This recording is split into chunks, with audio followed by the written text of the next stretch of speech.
ગુજરાત આશા worker union દ્વારા થરાદની આશા worker બહેનોને આવેદનપત્ર આપ્યું। આશા વર્કર બહેનો આવેદનપત્ર આપી જણાવ્યું હતું કે 50% ટોપઅપ વધારો સમયસર ન ચૂકવાતા અમારા પડતર પ્રશ્નની માંગણીઓ મુદ્દે અમે તમામ બહેનો ચોક્કસ મુદતની કામગીરીથી અડગા થઈ હડતાલ જાહેર કરેલ છે।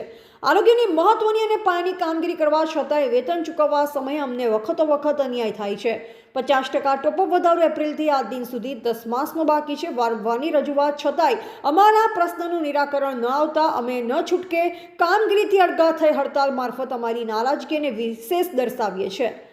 હડતાળ દરમિયાન આરોગ્યની કામગીરી ખોરમભાઈ એની કોઈ પણ જવાબદારી અમારી આશા વર્કર બહેનોની રહેશે નહીં તેવી ચીમકી ઉચ્ચારી હતી। અહેવાલ મુરજી ચૌધરી, થરાદ, બનાસકાંઠા।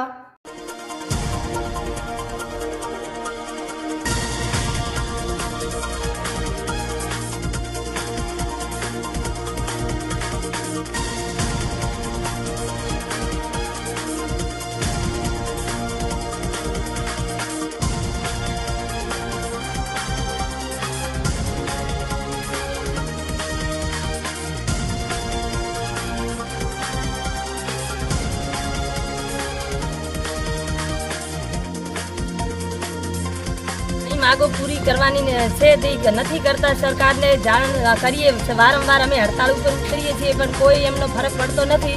अमारी आ मांगो पूरी करो। आशा बहनों आरोग्यथी माथाथी करी अने पगनी पोनी सुधीनुं काम सोंपवामां आवे छे पण कोई आज दिवस सुधी अमारी कोई मेहनताणुं मळतुं नहीं। अमारी आ इनिशिएटिव छे ई प्रथा बंद करे अने अमने कायमी करे।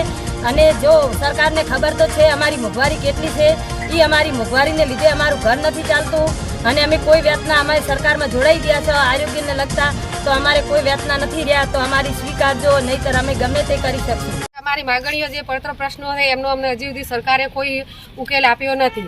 અમને કાયમી કરવામાં આવે, લઘુત્તમ વેતન આપવામાં આવે અને અમને વર્ગ 4ની અંદર અમારો સમાવેશ કરવામાં આવે। અમને ઘણા સમયથી જે 50%નો વધારો જે જાહેર કરેલો છે એ પણ અમને 10 મહિનાથી ચૂકવવામાં આવ્યો નથી અને 2500નો વધારો પણ અમને હજી સુધી આપવામાં આવ્યો નથી। એટલે અમારે સરકારની સાથે એક જ વાત કરવાની છે કે અમને જે પણ કંઈ કામ આપવામાં આવે એમનું મહેનતાણું આપે અથવા અમારો ઇન્સેન્ટિવ પ્રથા બંધ કરે અને અમારો ફિક્સ પગાર કરે અને અમને બધું જ કામ કરવામાં આવે। માતા મરણ, બાળ મરણ છે કે કોરોના હોય કે પોલિયો હોય, ગમે તે હોય, કોઈ વેક્સિન હોય તો બધું જ કામગીરી આશાઓ જોડે કરાવવામાં આવે છે અને પૂરતું મહેનતાણું પણ આપવામાં આવતું નથી।